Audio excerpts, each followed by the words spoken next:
Hey Kirby, what do you think of things? Welcome friends, LostScarf here, and it's time for the podcast. So the feeling is, every once in a while we do a solo podcast just to, just have me talk about a bunch of things, just me, and, yeah, just give us a week where it's not me hunting down a person, and it's just me talking about whatever topics are going on right now. And Jinx felt the first thing we should be talking about is the history of the comp, because we have a new computer here. And so the current specs of the computer are, because I forgot to write them down right now, clicking where I put those specs, we have a CPU AMD Ryzen 7 1700, RAM 16GB, DDR4, Dance Dance Revolution, 3222 MHz, video card GeForce GTX 970, power 550 watt, using Logitech G105 mouse, G105 keyboard, G500 mouse, Windows 10, OBS, and Shadowplay for recording, and we're using Adobe Audition and Premiere for audio cleaning and video editing. And we're using a cam, I think it's a 920, yeah, it's 920 cam. So those are our specs, right? So the history of computer, in case you're wondering, because actually our fourth year anniversary comes up in, let's see here, this will be on Wednesday, in like 15 days, so it's on the 19th, double checking that fact. It is on the 19th of... On the 19th of October, 2013 is when we first started the channel. It was our first video. And, yeah. There you go. Been at this for a long time. So, here's the journey of the computer. We started with a pre-built cyber-powered PC. Jinx bought it off Newegg back before the channel started. So, Jinx made the first big investment in the channel because I had no money. She believed in us, she believed in the cause, and she put in the first big investment. It had an Intel i5 2500K processor, 8GB DDR3 memory, Radeon HD 6670 graphics card. We decided to start doing YouTube, and Compy was not ready, but we did it anyways. We had a lot of recording issues at first, mainly caused by bad recording settings and frame rate issues. Also from using a headset mic, because that's all we had at the time. Eventually, we got the Samsung, and we've been using the Samsung for almost 4 years. Wow, we've been using Samsung. We've been using this for a long freaking time. Our sound has always been stuffed animals. Like, it's always just been a bunch of stuffed animals because my family loves carnival games and we're really good at them. So we win stuffed animals all the time. So it's just a bunch of stuffed animals. I didn't set them up. There's a bunch back there that are buried under stuff. And so those are there, and they are there for sound absorption. While the professionals have like those foam things you see on walls, I have stuffed animals because there you go, it works. Let's see, so our first upgrade was early in the channel, a new power supply and a new graphics card, HD 7770, not a great card, but it was cheap and gave us better performance. Eventually, Jinx she sent me her old video card, I remember none of this, by the way, oh my god, a Radeon 6950, which we used for several years. Thanks to ad revenue and viewer support, we were eventually able to upgrade to the NVIDIA GTX 970 we are using today. And then finally, after months and months and months, maybe a year, of saving up, we made more upgrades. And that is the Ryzen 7 1700, that's the CPU, 16GB DDR4 RAM, and a new case and motherboard to hold it all together. The motherboard is it's a Tomahawk? Yeah, it's a Tomahawk. I was trying to see the box, I don't have the box. It's a Tomahawk, that's the motherboard, it works well with the Ryzen 7. And the CPU, the Ryzen 7, it's a 8-core hyper-threading, so it can act like it's 16 cores, which is pretty dang cool. And my advice, when you build your own computer, don't build your own computer, have someone else do it for you, because oh my god was that frustrating. I got stabbed so many times by the CPU. I had to put things in, take things out, put things in, because of mistakes.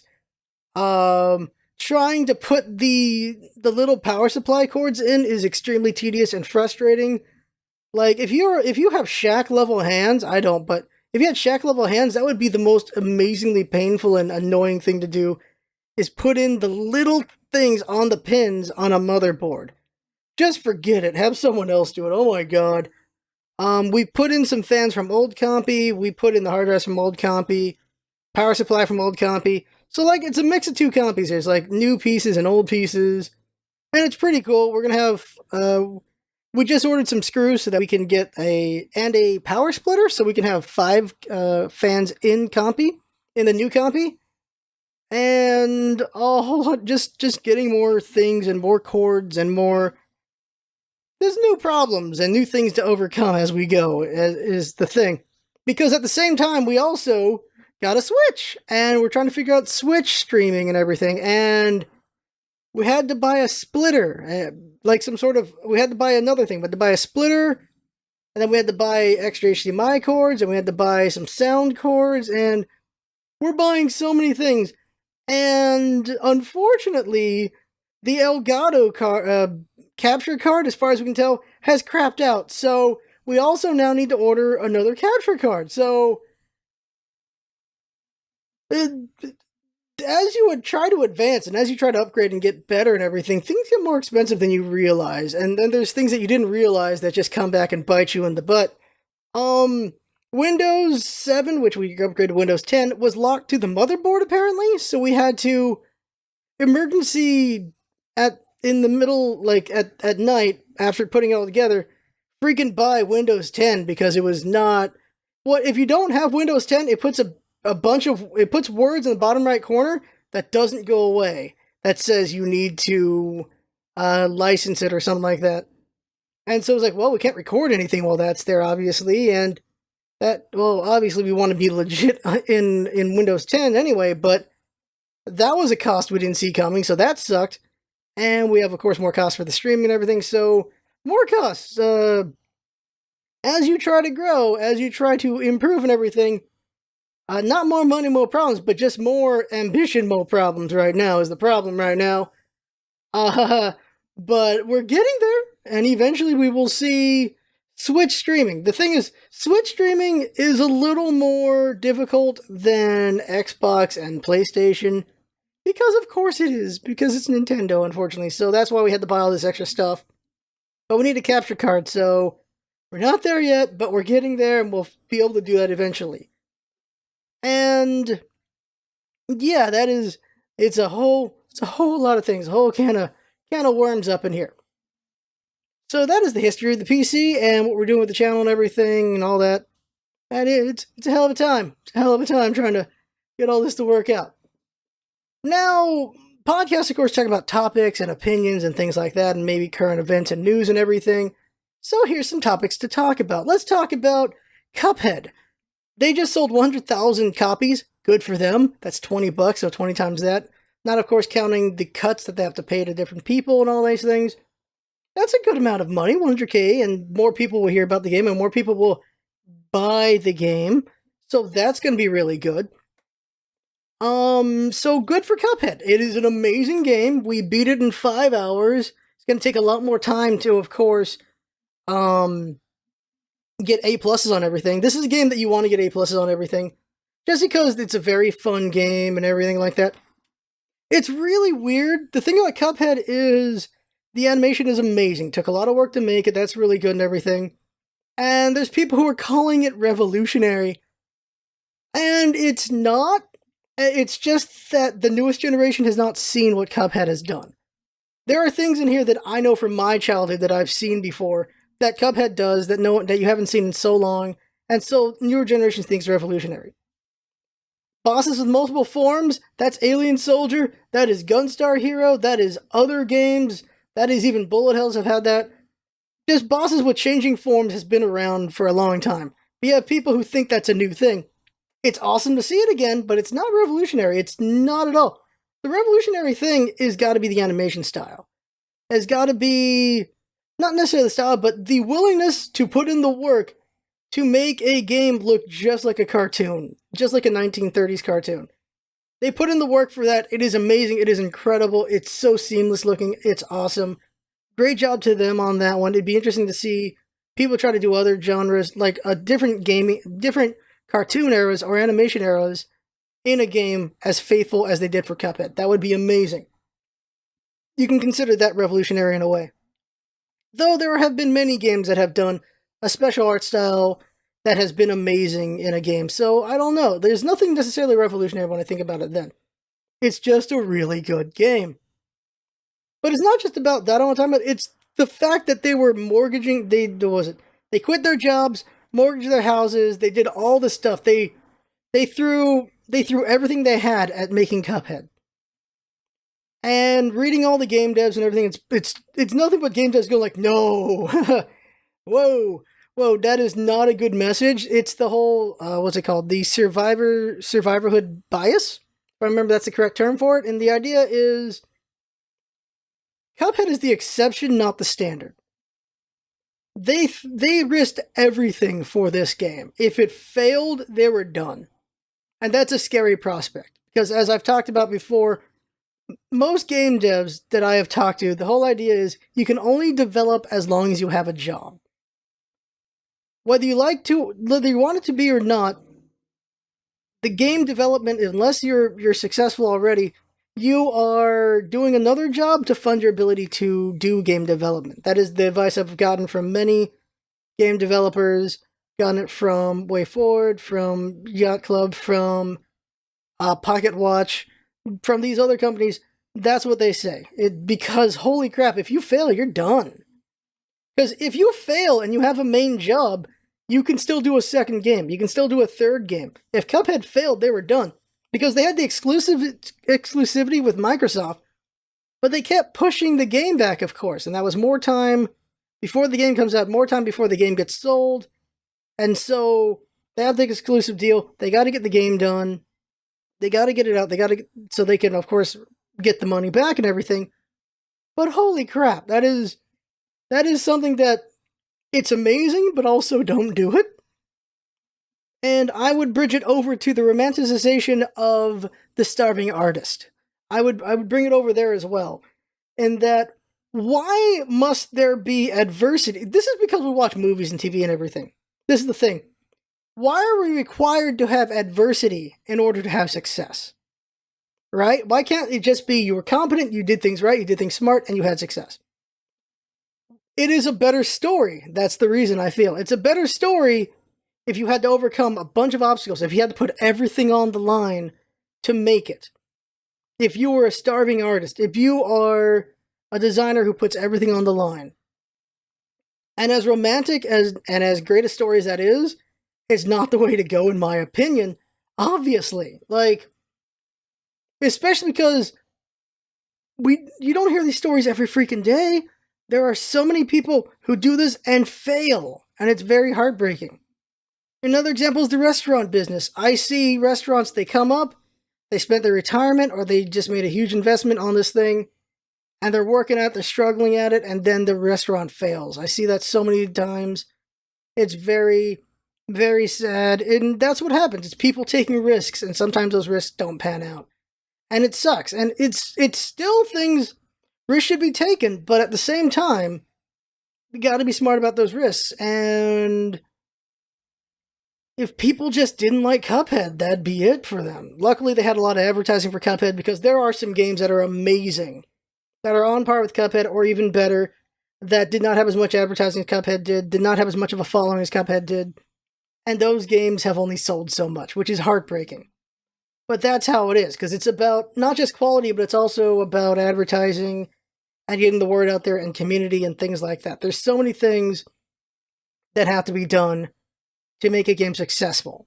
Not every game can be just out of nowhere surprise like I keep thinking PUBG is, because I didn't see it coming out of anywhere. It just showed them like, wow, pretty fun, and it grew, it blew up. Whereas Cuphead did have a good amount of advertising behind it, and people were just like, waiting for it for years, and it's finally here. So I really thought is, because I know I have talked to people who want to be game devs, and they're like, should I go to college, or should I just be a game dev? It's like, you can go to college for game dev as well, you know? But they were like, they just wanted to just do this as their thing. It's like, if you have a main job, you can game dev as much as you want when you're not working. And then when you're successful enough, bam, you can just do that. That's the same mindset I have for the channel, where I've been going to school, looking for work and everything, but we spend a lot of time on the channel.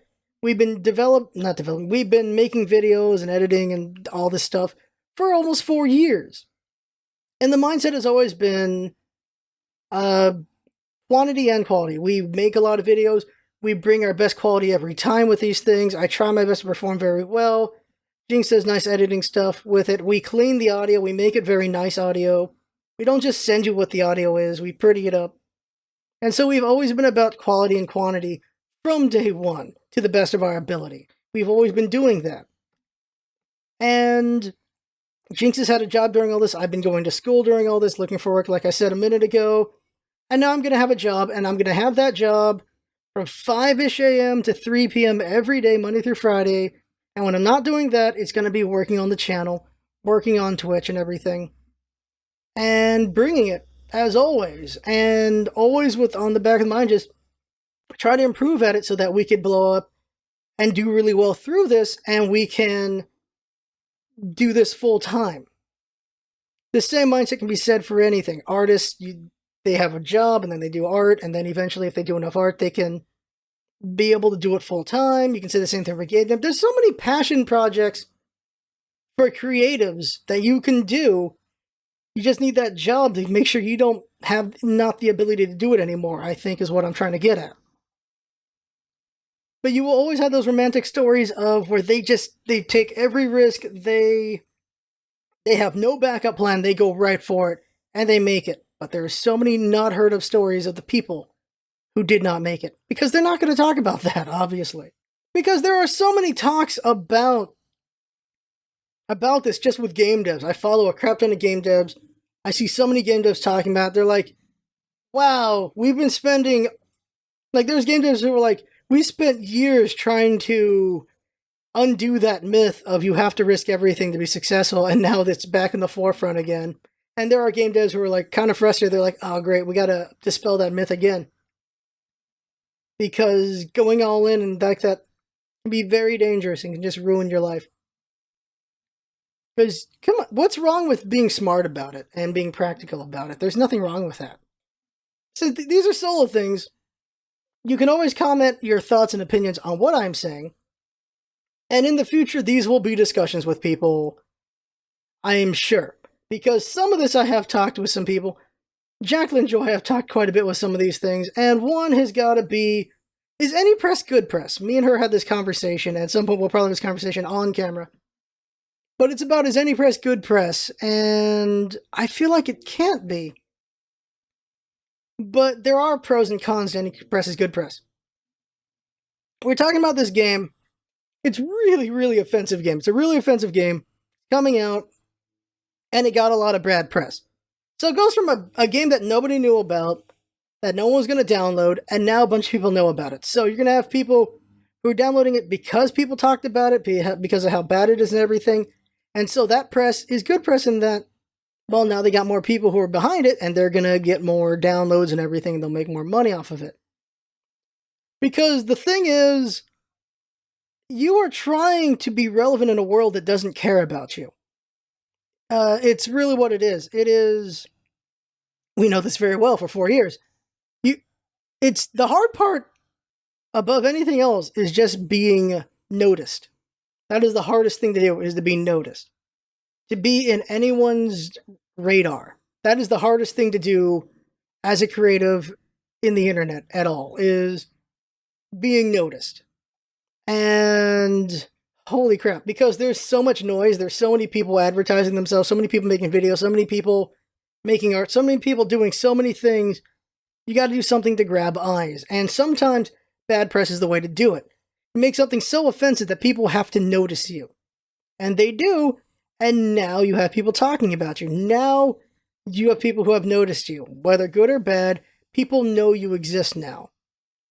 And so that's why there is those who feel that bad press is good press, because now you're in people's minds. And very much, yeah, okay. And my thoughts were, for a small company, it's good because now they got attention. For a big company, it's bad because For a small company, now they got attention, now people might download and play it. Some people might actually agree with what the terrible things about this game, and that's why they're following them. Whereas for a bigger company, in my opinion, let's go for, of course, Shadow of War, we never shut up about it. All the bad press they're getting is potentially having them have less sales, because there's just people who are annoyed by it. I don't think loot boxes is going to create more sales. I feel like that is going to create less sales, but they may be able to offset that because of whales that are going to buy those loot boxes. That's what I think is going to happen here. But they are losing sales by that. Because I'm not buying the dang thing, and I can't be the only one who's not going to. But it's probably not going to be a very big number of people like that. So it's going to get offset by whales, in my opinion. But that's not a good thing for big companies. You don't want to... when you're a big company, you never want to go down. You always want to go up. You want to just get bigger and bigger and bigger and bigger and bigger and bigger. That's the rules of capitalism. Always growing. You never stop growing. If you're not growing, you're not growing. And that's a bad thing. In capitalism, you must always get bigger and bigger. You never stabilize. You always get bigger. So when you're a big company making a bunch of money, making these big blockbuster games, you need to keep growing, not shrinking. And so bad press is always a bad thing for you, from what I can tell, in my opinion. They will fight on that. They will bend on those things all the time. And so that was my thoughts. Talking with Jacqueline Joy, she's like, yeah, but even so, not even at a small scale should you want bad press. And her thoughts were, and it made sense to me as she explained it, is that as you have people who notice who you are, and they're going to download your game, or play your game, and buy your game, or just become the following, are those the people you want to follow you? If your game is horribly offensive, it's really messed up, and you're getting a fandom, you're getting a community behind you, is that a community you want, though? Like, this is a very offensive game. Not talking about it because I don't want to give it press. But it was a very offensive game. It does have a followership of people who are extremely offensive, very racist, very ignorant, and it just makes you like, oh my god, these kind of people. But it's a thing, and these are a bunch of people backing it. And so, is that a community you want? You want a community of people who are racist and ignorant and all these things. Do you want that community? If you're fine with the community, then fine, make money off that. But if you're not fine with that community, then it's not a good start for you. It's not a good start for you that people have you in their mind, but it's that kind of community. And I think about that, and I thought about that when we were the Smite community, and what we had. Smite was a very predominantly teenager community, and with that you have varying levels of maturity. For me, there were some that were a little very immature, throwing around a lot of homophobia. A lot of homophobia from young teenager community. And we did our best to curb that. We banned the word, we said it wasn't okay, things like that. And then, of course, racist jokes and things. Like, we're trying to be a family-friendly kind of situation over here. Family-friendly, not necessarily politically correct, but just... You'll offend somebody anyway, no matter what you do, but just not being outright dickish to anybody. Like, the rule has always been, don't be a dick. That has always been the rule. And if you're being racist, you're not really being not a dick. And if you're being a homophobe, you're not really being not a dick.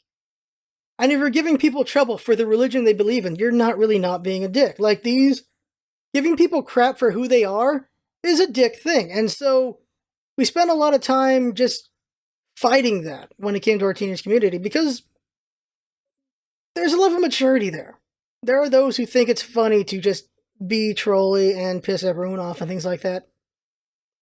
And that is not a community I want. Definitely not a community I want where it's just laughing at pissing other people off. Not a fan of that. We had a thought. We were thinking, because I was looking at all the games coming up, I'm like, wow, there are a lot of boob games. There are a lot of boob visual novel games. It would be funny to just have a series of that. Just like, all right, let's just spend 30 minutes looking at this boob game and laughing at how ridiculous it is. But the realization was, it would be our community from that point, if it did anything, would be dudes who are just into boob games. I'm like, I don't really want that to be my community. And so we're not going forward with that idea. And we have a lot of ideas like, will this idea work? Let's try this idea. Let's not try this idea, and things like that. It's why we stopped doing the Chad gaming, because Jinx felt like we were being a little too mean-spirited. The problem is Jinx is really good at mean-spirited humor. Me and Jinx are both really good at retorts, and retorts are usually pretty snippy and pretty sharp. But the realization is, we don't want to really be that, because there's enough cynicism and meanness in the world that we don't want to be that. We want to be not necessarily happy fun time, only good times over here, but a more positive force, not such a negative force, because cynicism and mean-spiritedness, there's enough of that going around. It is a moneymaker, though. Being a total ass on camera is a moneymaker. Being just a mean-spirited human being is a moneymaker. Take Ann Coulter. Take Yiannopoulos. There are so many, even on the left, there are offensive people across the spectrum, and they have a huge following because they tell it like it is, or because they're not afraid of political correctness, or they're not afraid to say this, or just whatever word you want to put, where they're not holding it in. They're saying things that you wish you could say, kind of situation. Because people wish they could be a little more aggressive and be a little more angry. Everybody loves dicks. Everybody loves dicks. It's funny I say that since I say don't be a dick. Everybody loves dicks because Dr. House was a huge show for what, 9, 10 years? Was it 8 seasons, 9 or 10 seasons? Huge show. Main character's a huge dick. A huge dick with a heart of gold, but he's still a huge dick, and we love that. We've always loved that. I'm talking about American community. I don't know about the rest of the world, but Americans love dicks. They absolutely love a dick. It was Dr. House, Donald Trump with the freaking, what's his show? What was his show called? What is it? The Apprentice. He's not a very nice guy in that. He has characters who are not very nice in that either. They're very aggressive, they're very dickish, and they were popular. Any reality TV show, there are dicks in these things who are very popular. People love dicks. They just do.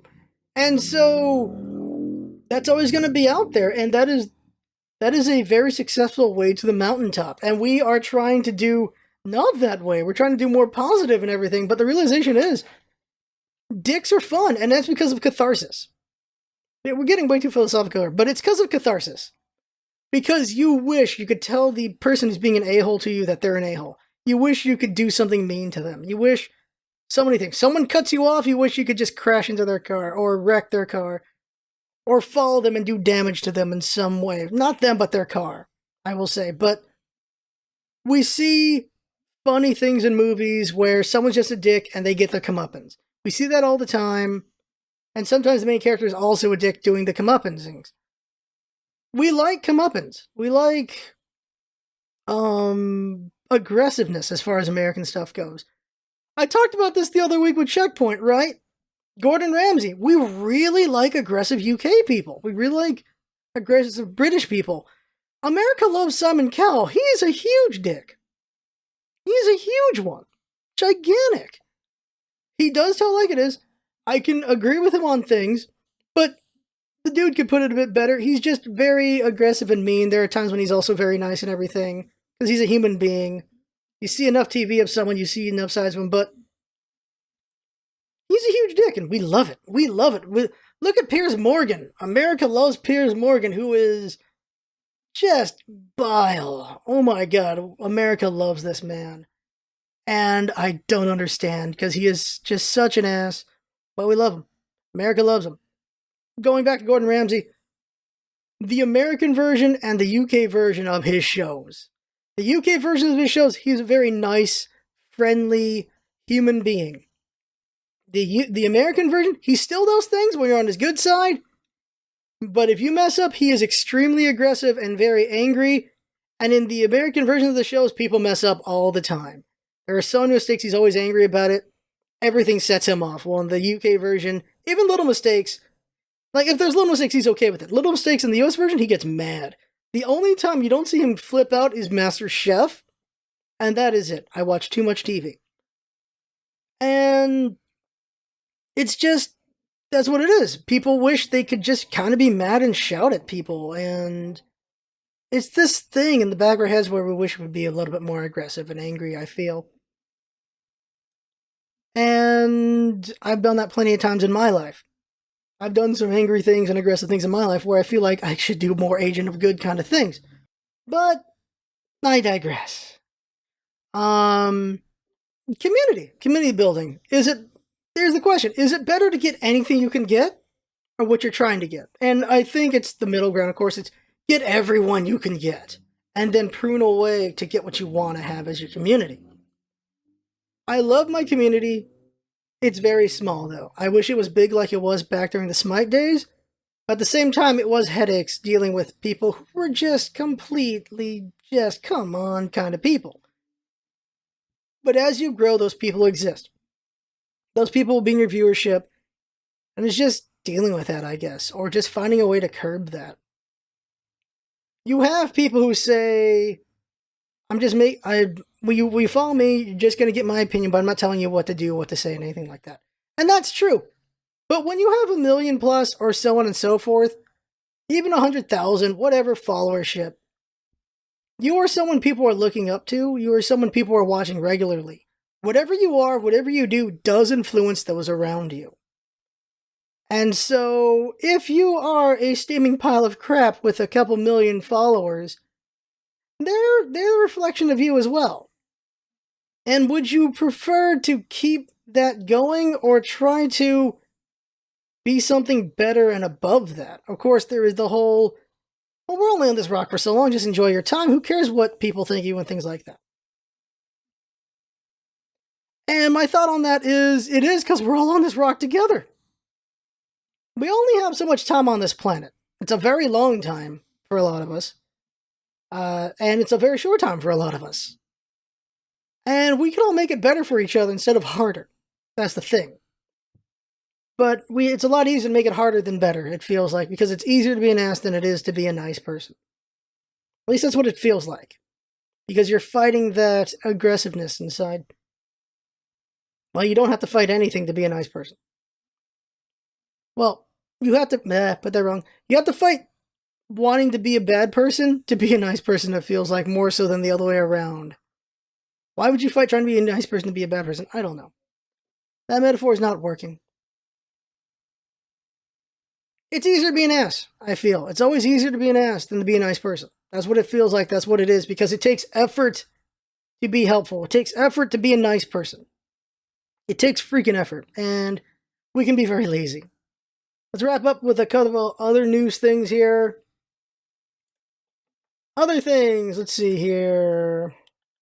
PUBG. Okay, so PUBG is getting some negative reviews because of what they're doing with China. So in China, their servers are crap. PUBG has sold 1.5 million copies, but their servers are crap. And instead of improving their Chinese servers, they're putting in-game ads from Chinese companies to help boost their connections. That's what they're doing. And so, they have gotten over 10,000 negative reviews recently because of that. Yeah, I think I get why. So that's not great. Yeah, it's advertising for accelerated VPN service said to boost connections to international servers. So instead of having better servers, they're advertising to the Chinese players to do this. And that's not the best solution. And yeah. Of course, there's the PR nightmare of them saying they want to take action against freaking Epic about freaking Battle Royale mode for Fortnite, which I really don't care for that mode. They're doing things that are similar, but it's not like, it's called iteration in my opinion. It's replication and iteration, kind of. You're doing things that worked out for them, but you're trying something different with your own. That's how it is. It's not a carbon copy. It's not the same thing. It's not an exact clone of freaking PUBG. And so I don't know what's going on with Bluehole, but they are going down a hole a little bit right now. Not the best for them. Not the best for them at all. Other one is the announcement that Star Wars Battlefront 2 open beta will be Friday. And I'm going to put in every effort to be in the droid army. Every effort to be a droid, because Roger. And anyone can join me. Anyone can, if you can have a clan or a team or whatever, anyone can join me. Doesn't matter how good or bad you are at this game. We're droids. Droids are not great at skill. That does not matter. It's about having fun and having a blast. Literally, because you're a droid, you're going to get blasted a lot. And so, I make every effort to be a droid. I don't want to play anything else. I just want to be a droid. That's all I want. I'm hoping for fantasy modes where it's just droids on freaking whatever. But I think it's just going to be, you're going to do the battles that were at the time. So, okay, here's the modes they got. Galactic Assault 20v20 infantry battle taking place on Naboo capital of Theed. Starfighter Assault X-Wings versus TIE Fighters. That's going to be cool. Strike. 2 relatively small teams of 8 battle in and around Maz Kanata's castle on Takodana. And arcade mode, no campaign mode, but you can try out 2 of the versus AI arcade missions. Okay, so that's what's going to be there. So there's only one mode I care about. Galactic Assault 20v20. Droids. That's all I care about. Roger, all day. All day. And that's what I'm going to be doing this weekend. So if anyone wants to join, go ahead. Just let me know. I don't know if it's cross-platform. That I do not know. I guess it shouldn't be, because if it was cross-platform, PC's just going to own the consoles. That's just how it is. No matter how good you are at the consoles, there is an edge by PC just because of the responsiveness of a mouse and keyboard. Not the keyboard part, but more the mouse. The mouse gives you a lot better aiming than a console will. Than a control pad will. Than a stick will. That's the word, stick. By the way, what the hell? Just remembered, Cuphead again. There's this whole Reddit thing about how people using the stick over the D-pad are like the lesser people. If you're a grown human being, you just do whatever works for you. For the majority, I've been using stick, and I've been doing fine. I'm getting A+ here, there, and everywhere. If I want to do D-pad, I can do D-pad. But since you have 8-directional shooting, why would you? Of course, 8-directional shooting has always existed in D-pad anyway, considering, of course, Alien Soldier and Gunstar Heroes, which is Sega era, Sega Genesis era. But still, the hell. Play however you want to play. If you can somehow... Look, if someone with a console controller beats me, and I'm using a mouse, I'll give them props to that, because they're definitely going to have a little bit of a harder time than I will when it comes to aiming. That's just how it is. Playing a fighting game, I would rather use a fight stick, but there are people really good with controllers. I'm forced to be good with the controller because, well, I don't have the money for a fight stick. There are people who play with keyboards, although back in the day, what people would do with keyboards, though, if you played Fighters Versus with a keyboard, there are people who did what they did was they had their whole combo set up to a prompt with the keyboard. So Q, W, E, R, T, it just did the combo for them.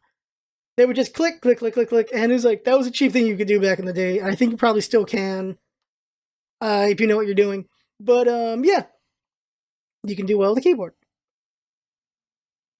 I believe that is all the news to talk about right now. This has been a solo podcast, and my throat is dry. Just a lot of thoughts and opinions on things. I don't know who we're getting for the next episode. I have to find somebody. Coming in the future, though, when the job happens, I can only do podcasts at night or on the weekend, and we may have to do a solid weekly date and time where whoever shows up, shows up. That might have to be a thing we have to do in the future. I have to think about that. Or I just keep trying to be flexible with my guests, and it's just whatever time on the weekends. I don't know. But a full-time job creates rigidity, which will require adaptation. So we'll see how that goes. Those who are wondering, it's a lab tech job for the city to make sure no one dies of water-related diseases. So there you go. That right there is the podcast, everybody. Give me your thoughts and opinions on everything. And, oh, my throat. But, yeah, there's a lot to unpack on certain things I talked about, and I know I got rambly a little bit here and there. But for the most part, I think it's pretty solid thoughts on a lot of things, but I'm not the only opinion out there. I'm not the only opinion out there, obviously. One more thing I was saying was, I think I didn't get at it perfectly. TLDR, and one thing was, if you have a large following, it's kind of important to be kind of a role model. You have some responsibility to your audience, especially if they're impressionable, when they're young kids or teenagers and stuff like that. Whatever you do, whatever you are, will influence who they become. And if you're a total bag of crap, they will be as well. That's what I think. And not always. It doesn't make them sinless. They have their own options to be a bag of crap or not. But if you are a very terrible person, it makes them see that being a terrible human being is okay. That's what I mean. And so the bigger you get, the more responsibility you have, whether you like it or not. And so it's good to try to lead by example, whether you want to or not. Hope I worded that way. I hope I worded that correctly. But there you go. That right there is the podcast. I had fun watching. That's what's all about, isn't it? Having fun. Thanks for coming by, and see you next time.